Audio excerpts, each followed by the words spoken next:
Yeah, we've got to cover up.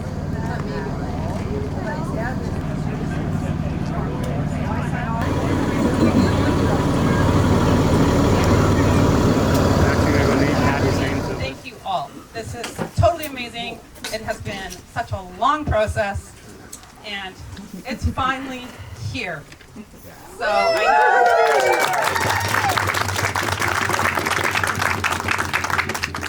I know some of us were like, no, not until they start digging. That's me. I still don't believe it. Dan will believe it. Well, it's here. So thank you so much for coming today. So what we're going to do is we're going to start off with Pauline, our check-in, and she's going to do a prayer and smudge, just to make sure that the property is purified and is welcoming for our next generation of students. So I'm going to call Pauline up and she can say her prayer. White. White. White. White. White. SqilxＷtət.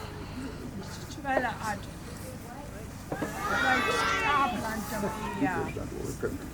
Ik zijn geen mensen is sqilxWtət. Agau sin sqilxWtət amo. Ikia la aʔtn at Cohen. Ikia krijgt sqilxWtət. Ja, dat gaat gelukt.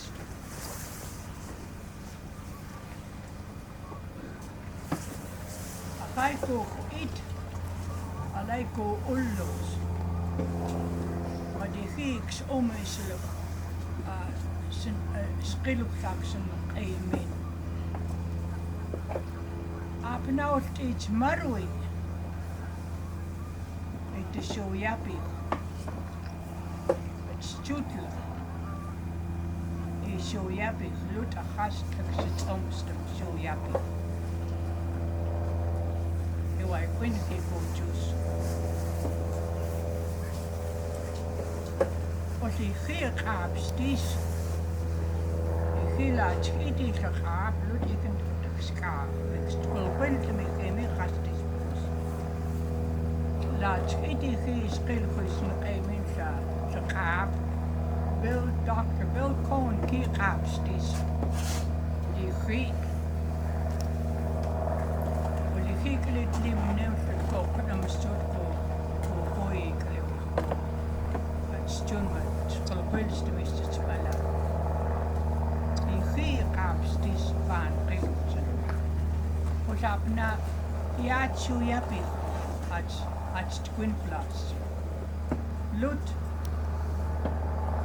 ak sqilxWtət at koos maya.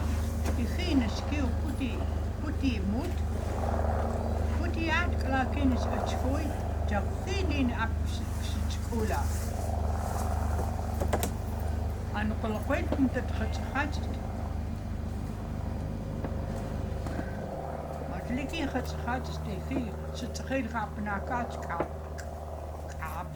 stieslige aan sqilxWtət. Ut moet maar sweeta la kendilstit ka sil at'n nikkel het sqilxWtət at sqilxWtət aan sqilxWtət. Ik weet het knaak sina. Acham lut het sqilxWtət neemt het als kwak al. Atje stisel. Lut jaat stemt atje stem. Acham goed kwak al de sqilxWtət.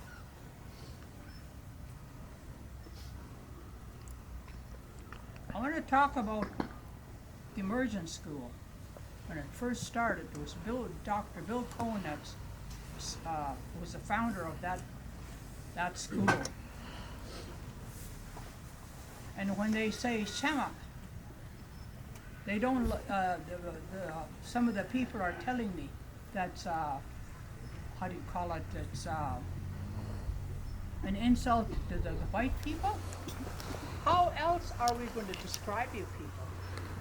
Always say a white man or a white woman? No, Shema is the only thing we can say.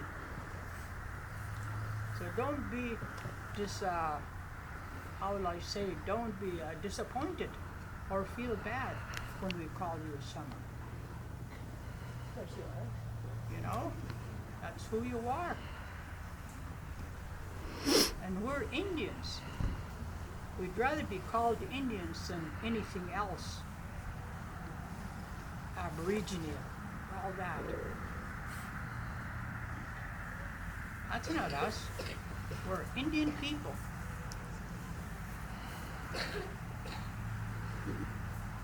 And the school down there, the immersion school, I talked about that. That's no longer immersion school because you're using English language. You're mixing it.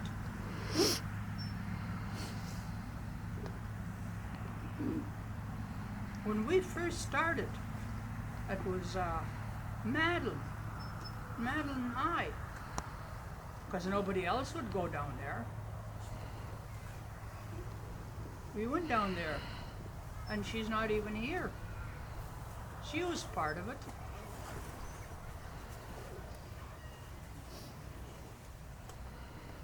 When it all started, we didn't talk Sama at all. We didn't use English language. We spoke to them in our Indian language. Now it's mixed.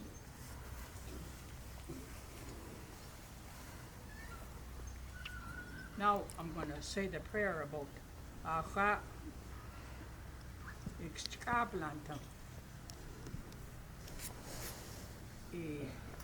sqilxʷtət. Jakiat sqilxʷtət.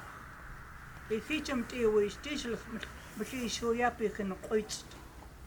Sqilxświtət. Aʔtn.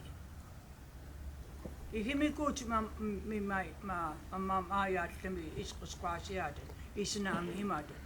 It upadet. Ludihit achast.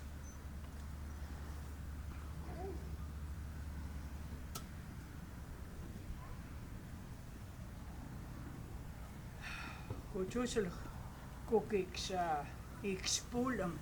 Glut atmistini spulum. Ki. Nam token en skunning.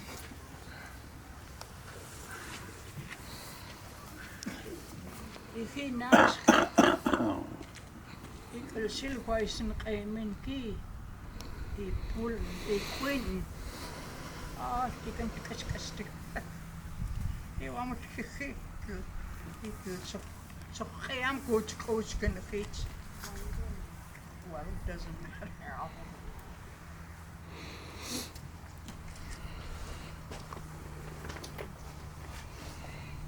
Aʔtn is sqilxświtət at the school.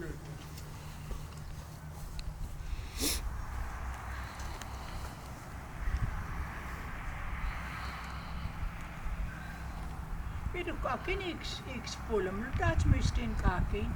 Where am I supposed to smudge? You know? This is not our style.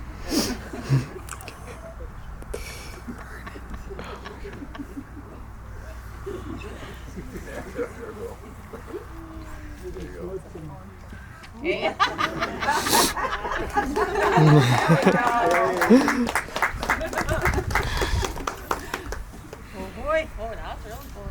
Okay. Let's do pop cake. You want to make it over here? Oh, try that. They don't fit me.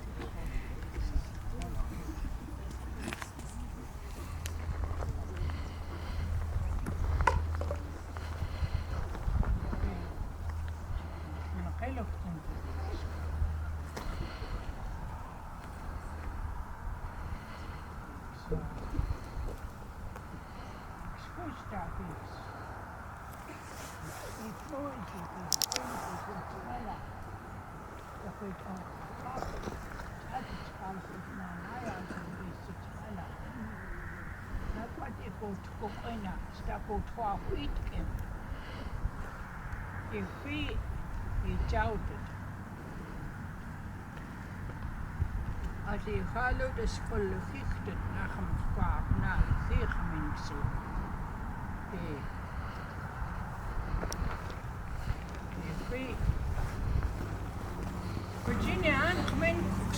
was Quintana. Dat Troy.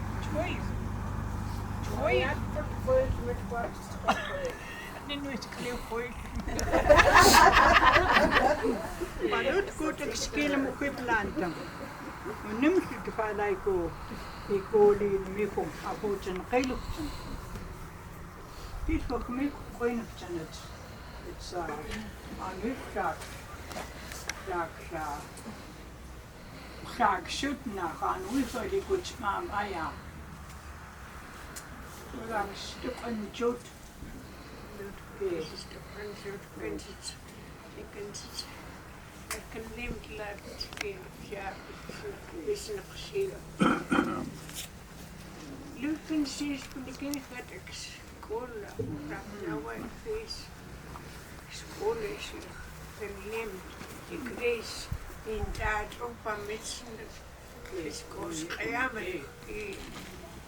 dood ik en zo heb ik merkt. Maar dat was je. Wat gisteren met mij aan gelukkig is schreeuwt. Doet ik het eerste maar altijd schreeuwen. Wat limt niet af met gestoord in tak en schreeuw gelijk en kiets laat eten. Is hem zo kiets ja. Laat goed. Ik hem ze maar af. Heel kan ik de gas als dit. Maar wat in skiolig. Maar je kan spelen. Die hadden die giet zo oud. I've been working since I was 9 years old. Right today. My mother got sick and I had to fill in for her. And I've been working on and off ever since till right today. I think I'm 16 now.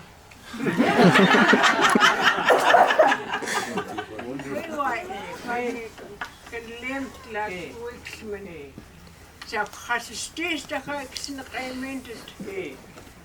Why? Thank you. En het wordt een mooi zien. Kakta, zo Quintana. I'm nemen het ga ik hoe lele me komala. He wipes down away. You're going to do the talking too. Oh, hoi. Ja, geen ik maak schoolgeld dit laan geluchten dit. Ik laan geluchten dit. Ik laal geluchten dit. En zeg maar ze nog gaan komen. Wat ik een geluchten lot zoet als niet Kijk, ik word kaka vlees. in een samen, maar ja, zoet dat ze mensen kunnen zien. He wants to speak in English so everybody will understand. He's my brother. Okay. He's got something to say. Yeah, we're Long not time going to be ago, left out. when I was very young, this land, obviously, was Komaskti, that the old man that I didn't see, he's quits. Of that they call it Komasket. That is Komaskti, sqilxʷtət, is the old man. He used to own this land. And it's a good thing Japan didn't turn it into the homes, you know. It's still wide open.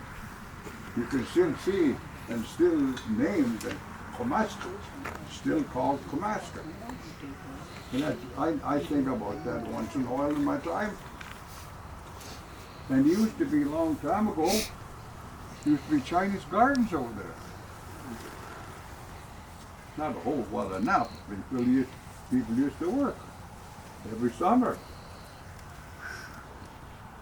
And it became this now. And it used to be hay farmers and grain farmers. Now there's still, the Louis boys use that. And no more money in hay and everything nowadays. Nothing. So, That's about all I got to say about this old place. But I can tell you still a story about my old stories. Maybe, I don't know. I'll tell you about the coyote. Probably none of you, or one of you, or some of you know our God is coyote. Not just coyote up in the hills. Coyote. That's our God. And most of us native people knows that. And there was a flood in this old world. I'm pretty sure everybody knows that. That's way back. We don't know how long ago. But God and coyote was on top of the water. Everybody was drowning. It was just God and coyote. And they're on top of the water. I told this story to them, to the people that comes to your home and sits down with his Jehovah's. Yeah. They come to my place second time in that 4 years. This time they came, I stayed by myself, you know. It wasn't too long ago when I told that. Anyway, he came in again, sat by myself. He was sitting there. The lady with the book come back there, where I sit there all the time. Sits on the table. I said hello to them. She gets onto her book. Starts talking about God. Got a few words on God. I told him, hey, God, I want to ask you something first before you tell your story. I told her, did you people believe in God? I mean, believe in the flood. I'm sure you guys know. Everybody knows that. So, we believe in it. And how did that story go? And I asked him, oh yeah, where did that water go? I want you guys read that God's story book all the time. Then you guys should know where the water went to. He didn't know how to answer that. You gotta tell me. You're the church goers. He didn't know what to say. All much went back in the ground. I told him, I'll tell you where it went. Want me to tell you where it went? He never said nothing. I told him, I'll tell you where it went. When the water was flooded, I told him there's coyote, our God, and God himself. I believe in God myself too. We do. There were the two of them on top of the water. We don't know for how long. And our God coyote told God, you should do something with this water. He said, if you leave me, I will drown. Okay, God said, okay, God grabbed his cane, done this to the street. Back and forth. Pretty soon the water started going. Back and forth. Didn't know what to do. Said, don't go nowhere. Okay, they wandered around longer. We don't know how long. Pretty soon our God, coyote, told him, I know what you can do with the water, God. What? You take this water this way, north, and you freeze it. Freeze it over there. God got this cane, started waving the water up that way. Everything, pretty soon that water started moving. Pretty soon it started roaring. Oh boy, it started going. And it started going and still there. That's my story about that one. Huh? Why feet? He, Feet. At the end we fill. Then they can take over. Oi. I can tell you how What to is Naxila? feed. Skola squished Mohoya. Wife Chiap. Leap Kila Ulus. La Kamasket. White. I didn't recognize you. I was wondering which one you are. My I'll best tell friend. tell the story a little bit of how the school in Kamaplux, Isinamaitan, equal sqilxＷtət, came to be. There was a group of parents who wanted their kids to have excellence in sqilxｗtət, in our language, knowledge, sqilxｗtət, and that's what started. And in the beginning, we didn't have a building, we didn't have anything, we didn't have funding, we didn't have teachers, but we got things rolling. And in the first year, because the vision was we wanted kids who could speak and tell jokes and read in our language, and we also wanted them to be academically capable, successful when they go into the bigger world. So those were that's what the goal was. And in the first year, we had some elders step up. So I'm so glad that Pauline is here.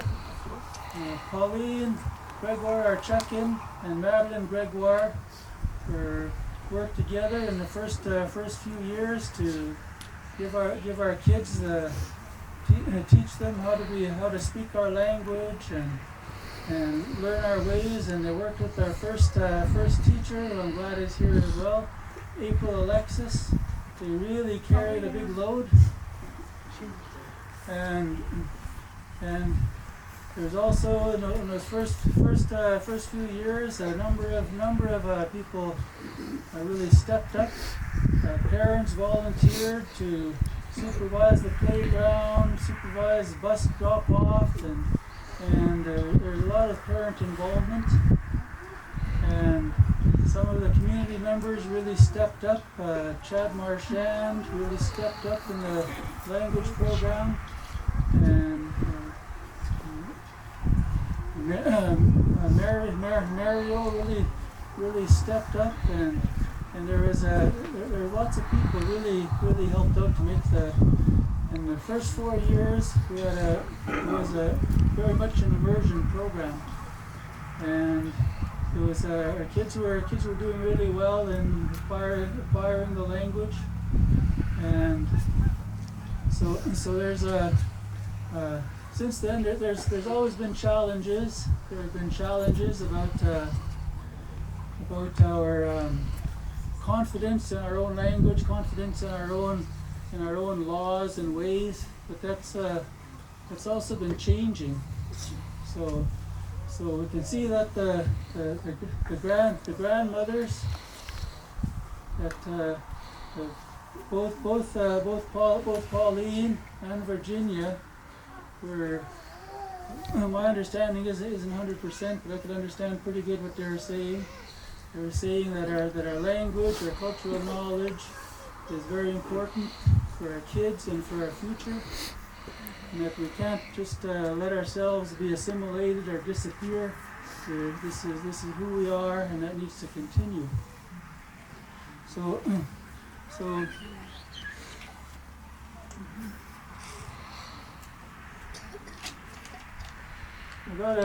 I've got some notes, so I don't take all day. You take as long as you want, Bill.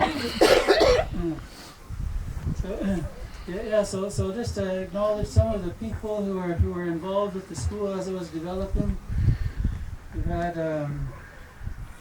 let's say, the immersion programming, Chief of Tam School helped, Sailor School of Spokane helped. And the first couple of years, we had when we had a good language program, it was really strong. We were getting visitors from all over the place. We had visitors, delegations from China, from universities, from language programs, communities, and yeah, we had a good thing going. And the second year, that's when our elders gave the school its name. In maplqs, aʔtn sqilxʷtət.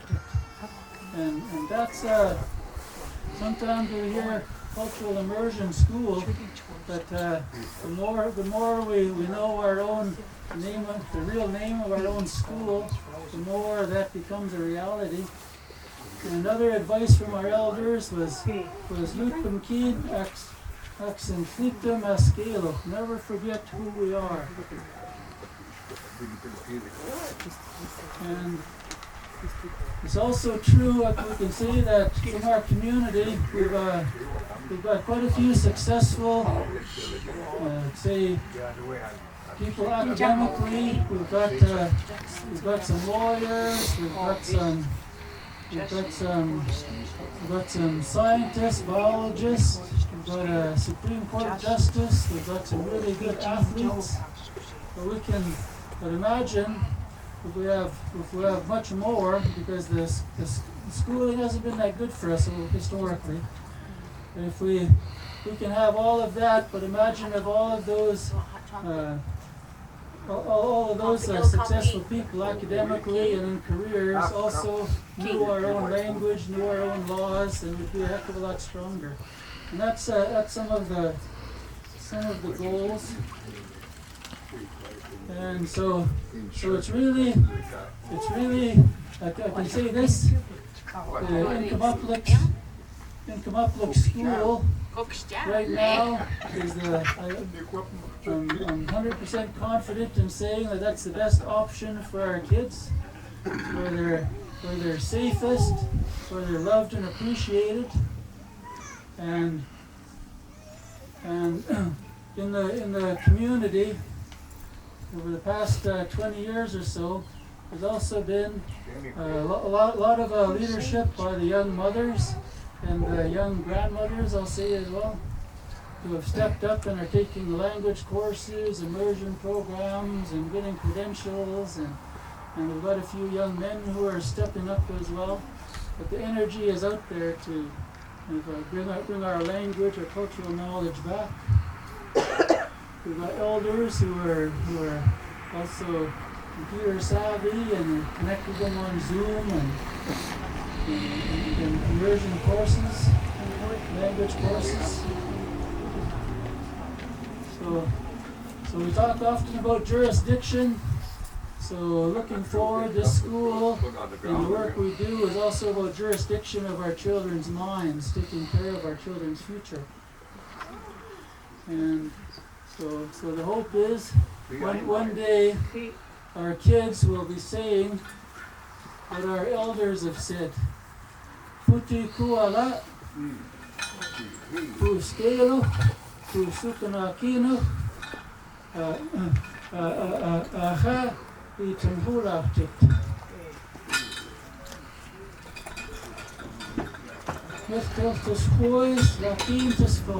And that's forever, for the end of time. So that's our hope.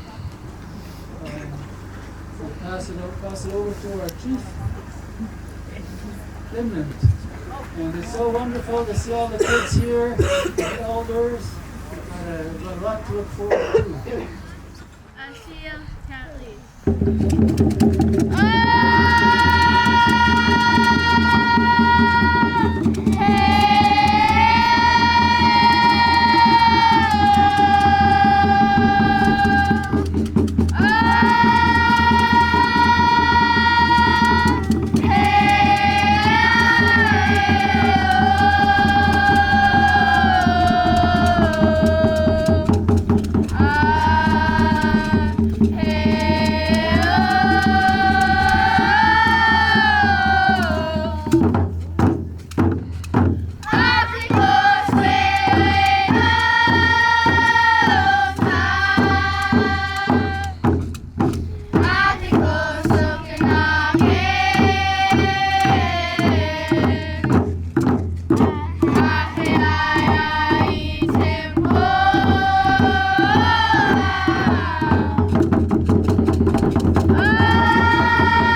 Good morning, everyone. SqilxＷtət Byron Louis,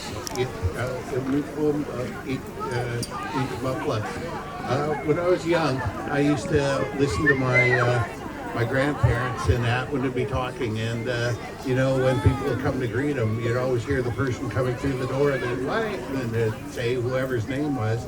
Then after that, my grandfather, or whoever they're talking to, the next word was, wait, sqilxws. And sqilxws is what is in your heart. And, you know, this isn't what's in mine. You know, and why this is so important to what we're doing, it's because of them. And to give you the history, this isn't our first school. We built 3 schools previous to that, one in about 1926, one in the 1940s, and one again in the 1950s. The reasons why our elders had or our people that made those decisions to build these schools was because it was to keep the children in the community and to make sure that they couldn't be taken into the residential schools in Kamloops and in Cranbrook and in Lytton.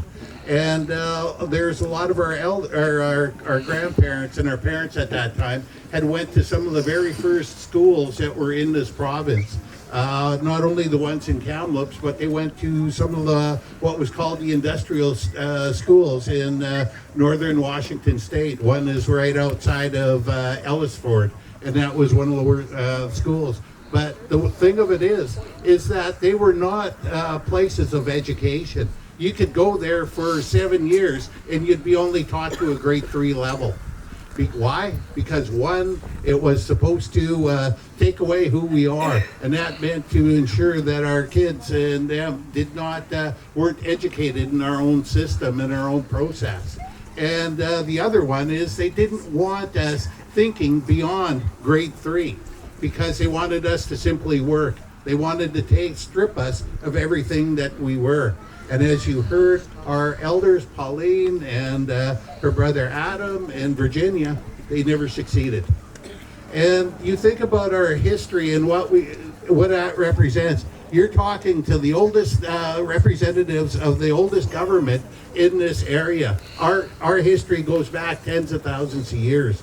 And you look at the history is only a short while. When you look at when people actually started coming, it's probably less than 150 years. And you know, our stories are about history, and it's about not only about history but environment. You'll go back and you look at some of our stories that tell you of North Wind Monster and when it was winter year round. Well, today our education systems tell us when that was, and that was during the Ice Age. And we have other stories of coyote killing the river monster, and this happened down in what's called Soap Lake now, and the area was 4 times bigger than Niagara Falls. And you think of the magnitude in that, and they were there, they were standing on the shores, and this is all recorded in our chapter. And you know, we have history. So what are we teaching in this school? And you think about that. The first 3 schools, we weren't able to actually provide what we wanted taught in this school, but this is totally different. Our kids are not going to have to go through what our parents and grandparents and great-grandparents went through with those day schools and others, and you know, the cruelty and you know, the outright physical abuse that happened in those schools. And they will never have to do that. And when you look at this, you know, think for a moment. Think of one other school in the whole province of British Columbia, or even in Canada, that's been built on lakefront property. Everybody and their dog knows what the value of lakefront property is. And when we asked our people what did they want, where did they want the school, they said right here. And think about that for the moment. The most valuable land that was set aside for a place of education was right here. And you think about that for a moment, of the value we put on education. And what Bill had got up and said earlier on about the decisions in the 1950s were, you know, the councils of the day and amongst the people to actually ensure that education was a priority. Look what you heard what he said that we produced. And you think about that. Supreme Court justices, we have surgeons, we are going to have doctors and others that are, for practitioners. We have PhDs, and we have masters, and going through there, and we probably have about 9 or 10 lawyers. But, you know, that is what's all important. What's going to be taught there is our history. What's going to be taught there? Our language. And that's going to help these little guys to understand who we are. And we are not the people that, the education system tried to portray us as. We were never savages. We were never people that didn't have laws or have our teachings. You know, we had teachings just like everyone else. Our teachings would would be undertaken during the winter months, you know, where we had people that would come around and tell us, you know, tell families in these, where they'd be taught our chapter. And it talked about this one old couple that used to go around and tell stories. And they said they rode on a white horse. And the husband was blind, so he was the one steering it. And his wife she had, health problems. She wasn't able to walk, but she would guide the horse. But that's what they would do, is go around in our communities and teach our young people and everyone our history, our education systems. And it's not only about teaching them that, and I hope they're taught about what actually happened and what was created in the Western Hemisphere. How many people know that 60% of all agricultural produce that's traded in the world today actually has its origins in that Western Hemisphere? I tell people, what do you think Italian cuisine without tomatoes? Swiss chocolate without chocolate? Fish and chips without potatoes? Those are all innovations. And even today, the United States talks about being the largest one of the largest trading nations. 60% of their agricultural produce comes from here. It comes from the Western Hemisphere. They brought nothing. And, that's the type of history that we need to be teaching our children, and have them understand that we have people, the Maya, who perfected systems of mathematics based upon systems of 20, and studying stars and everything, and astronomy, that actually figured out cycles that were 5,000 years. I think 5,200 years was the last cycle, or 5,600. And what it was is we all heard about 2012. But one of the things we didn't learn was that was the Maya. That wasn't the end of the world. It was start of a new cycle. And what it meant was, and what the Mayan elder said, is we've crossed the center point in the Milky Way. We're now on the other side. We are now in a new age. And this is some of the things what you see about that of our people saying we now live in a new age. And that new age is where those little guys will never ever have to go through what we all went through as growing up as children, our parents, our grandparents, our great-grandparents, and going right back. And you know, there's people that are sitting here that were there when we were still free. And their grandparents lived in the 1850s. Well, in the 1850s, we were still free.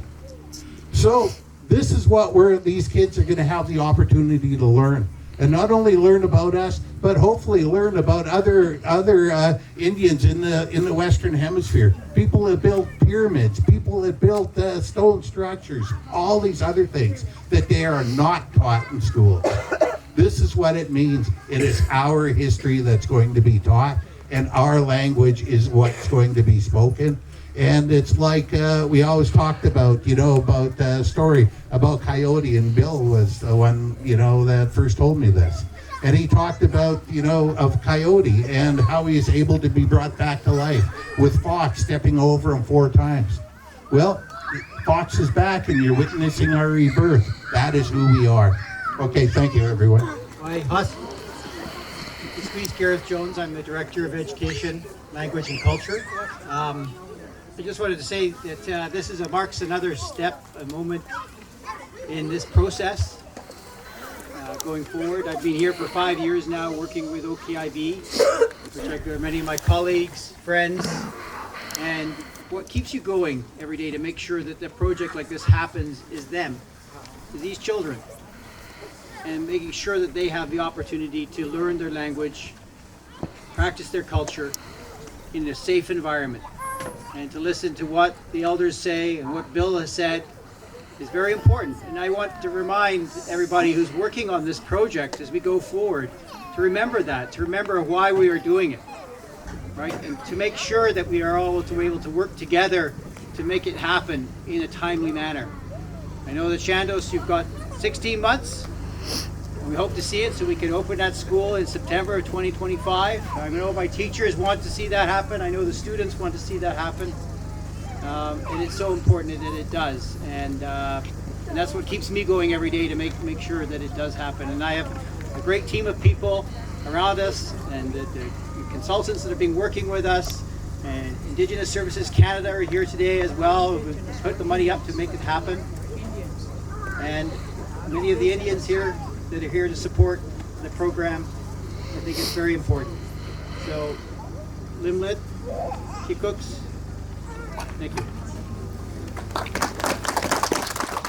White Haskell, sorry, Eastquist, Sliaskin, and Sama Eastquist, Tanya, Saddleman, Joe. Sorry for my voice, I was singing a lot last night. Singing and dancing. Anyways, thank you all for being here today and for inviting our school to come down to be a part of the groundbreaking ceremony. When I first started at Nkamapalexi Samamaya Taniko sqilxＷtət, I started teaching grades 1 to 3 there. I was teaching kindergarten here, and Lorraine, my boss at the time, said, "Hey, can you go over and teach grade 1 to 3?" Absolutely. I think I had 16 children in grade 1 to 3, and I'm going to say there was about the same in grade 4 to 7. So we were about 32 students that first year that I taught. And this year, we're at 59, I believe. No, kindergarten to grade 1 to grade 7. 59 students. So we've almost doubled in attendance and students since the time that I've been there, and this is going to be, I think, wrapping up our 11th year here. That since I've been there, and Mrs. Mahalshin. Mrs. Mahal, I started in August, and Mrs. Mahalshin, who's that lovely lady in the red jacket over there, she was 1 month behind me and took on teaching grade 4 to 7s until we secured another teacher. And, you know, and from there we've grown. Now, instead of just having the 2 teachers there and plus the language staff, we've grown a lot. We have a lot of education assistants. I would just like to, Pauline was there when I came there, and Wilkie was there when I came there. And maybe some of you don't know, but our elder Wilkie just recently passed away, and we surely do miss him. He had been at the school off and on over the years that I've been there, and he's struggled with some health issues. And in November, we asked him if he would come back to be present with the students to help support our language team. And he was wholeheartedly in and came every day and supported our young instructors and helped support Maury and provided some valuable teachings to our students, and we do miss him dearly. Yes, I'm the one that was absolutely skeptical. I'm still not 100% about everything. But I'm glad that we're here today and able to be a part of the groundbreaking ceremony. And this, yeah, I don't know. Maybe when I walk indoors, I don't know. We'll see. But, yeah.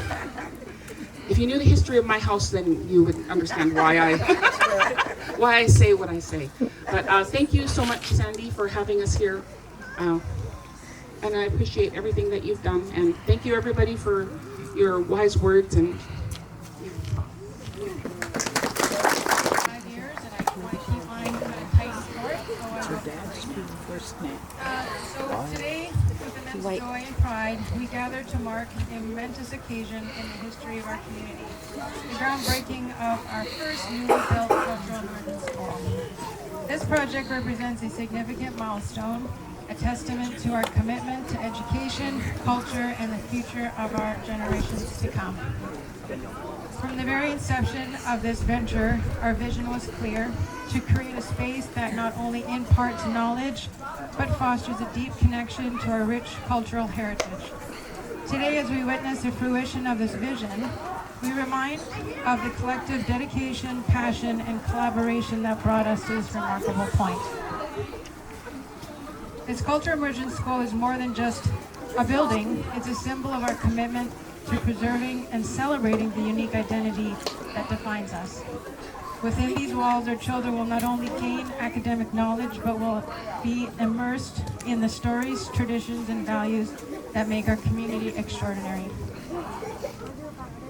As the Public Works Director, I extend my deepest gratitude to every individual who contributed to the realization of this dream: our construction team, our architects, educators, community leaders, and every member who lent a helping hand. Your collective efforts has laid the foundation for a brighter future. In the spirit of our ancestors and the resilience of our community, let this school stand as a beacon of hope, inspiration, and cultural pride. May it be a place where our children flourish academically, emotionally, and culturally. We embark on this new chapter, and let us embrace the possibilities that lie ahead. And together, let's nurture the minds and spirits of the next generation, ensuring that they carry our traditions forward with pride, wisdom, and a profound sense of belonging. Thank you very much. Hi, everybody. I'm Mike Hobson, and this is my wife Sherry. We're CML. We're the band's representative and the project managers for the site. I just want to thank Chief and Council, everybody here that came. This is fantastic. Finally, we're getting boots moving and getting equipment moving. This is going to be fantastic. I don't want to speak too much because I've been told that I speak too much. So I'll try to the rest of my time to be architect.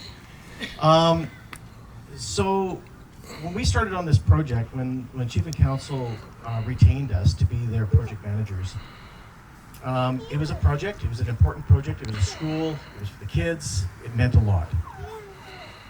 And as we went through this project, just a little bit of a coinky dink, my mom, when I was meeting with Chief and Council, my mom texted me and said it's time to recognize your heritage. And so she showed me that she had Indian status and that she was a member of the Okanagan Indian Band.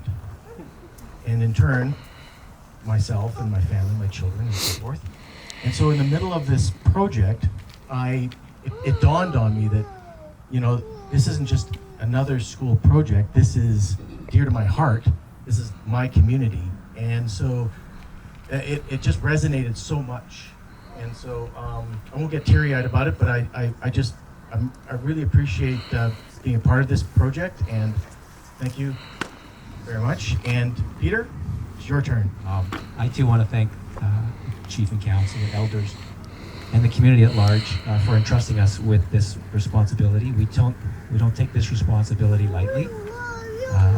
As you know, a school can play a significant role in transforming a community, and so we always try to deliver something much more than simply a shelter for education. We want to develop something that inspires children to dream and to think big and to think beyond their immediate surroundings. So honestly, I think we have one of the best jobs in the world. It comes with a lot of challenges at times, but this is no disrespect to our developer clients, but this is so much more fun and rewarding. And so we are very grateful for that opportunity. I also wanted to thank Sandy and Jolene and Gareth for just helping us navigate this community engagement process and get the feedback necessary. It makes our job so much easier when we have a dedicated team within the community helping that process. And I also want to thank Michael and Sherry for corralling this whole team of people, because it takes a lot to keep us focused and to keep us moving forward and to keep the process going in an expeditious manner. So, and of course now, I was talking to Ian from Chandos, and he said, you know what, this is our dream site. And I get it, this is a dream site. It's up to us now to deliver that. And so I would really encourage you to actually bring the children by this site from time to time. It is incredibly rewarding to see how these buildings go up. They'll see how many people it takes to put this together, how many different skills and knowledge, and hopefully they're inspired by that and perhaps even lead them to make certain career choices. So I really encourage that. For us, this is the most exciting part, seeing it materialize on the site. And of course, we're going to rely on the skill and experience of Chandos to do that. And I can't wait for next year when we come back and we actually have a opening ceremony. So very much looking forward to that. Thank you very much. Thanks, Andy. Anibozu, Tim Laronde, Optikisik, Indigenous, Nibising, Anishinabek, and Dujaba. What I said in the language of my ancestors is, my name is Tim Laronde, and I'm a proud member of Nipissing First Nation.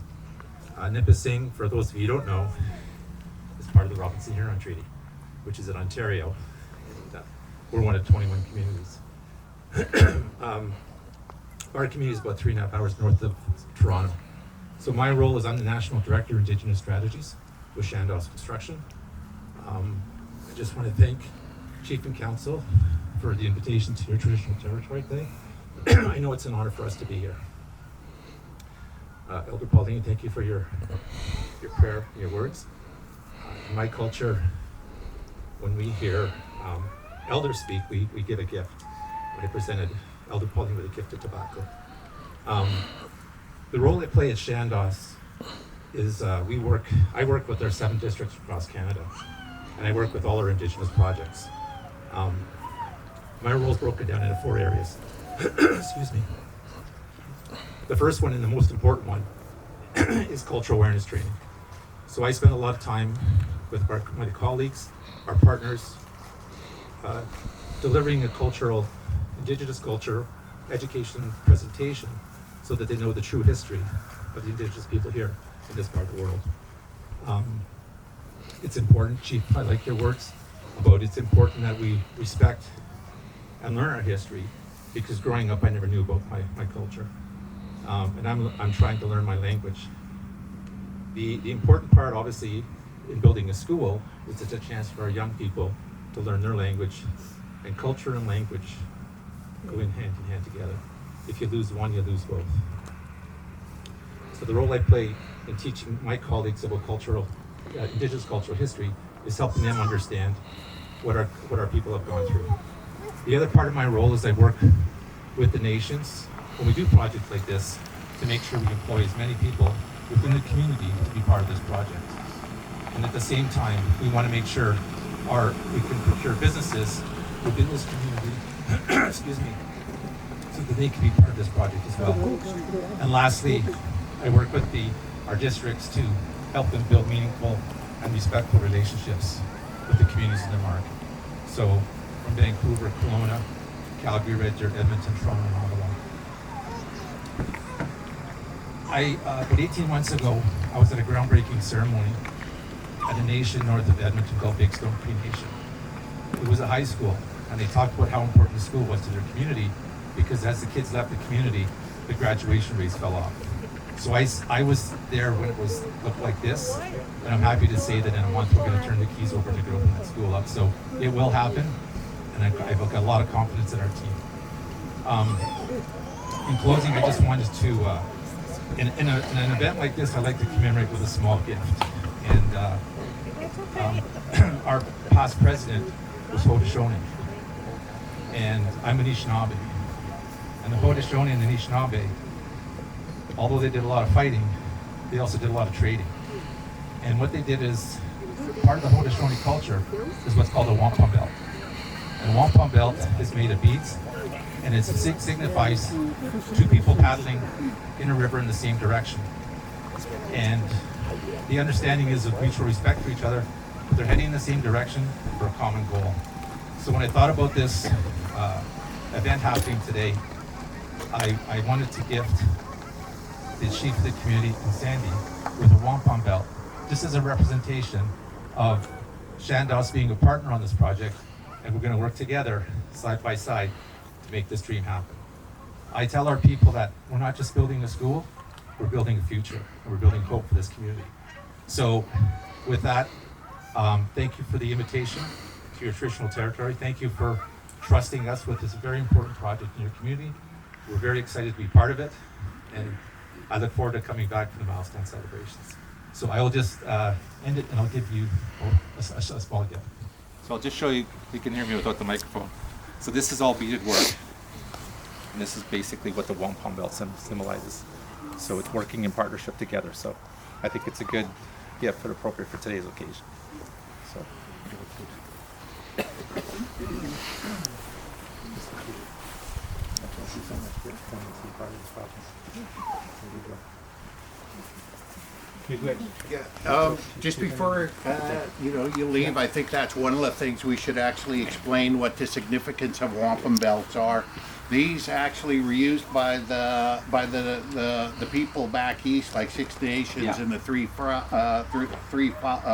fires and other ones, and they have their treaties that are actually on these. You have the Treaty of Niagara, one of the most significant treaties in all North America, in 1764, and that was actually used in conjunction. We always hear about the Royal Proclamation, but that is the accompanying document that's supposed to be read with the proclamation. That's how important these are. And other treaties that were signed, we always hear about the two-row wampum. That's what's on these, and that's how significant these are. And being gifted this by by a representative from the people in the back east, we need to understand the true significance of that. That is something. And on behalf of our people, I'd like to say thank you. Thank you very much. Thank you, Chief.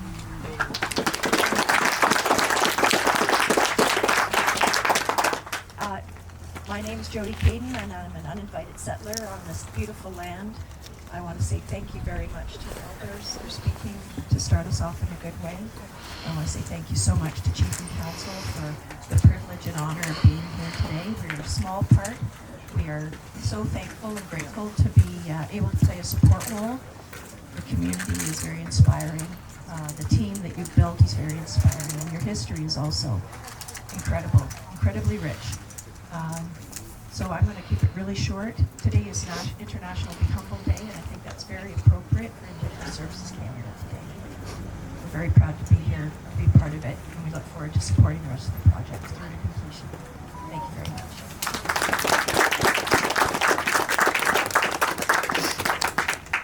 next on the agenda is we are all going to go down to pile of dirt that Chandos has nicely piled for us and do our groundbreaking ceremony there, and that will conclude the rest of the day. Thank you for everyone for coming.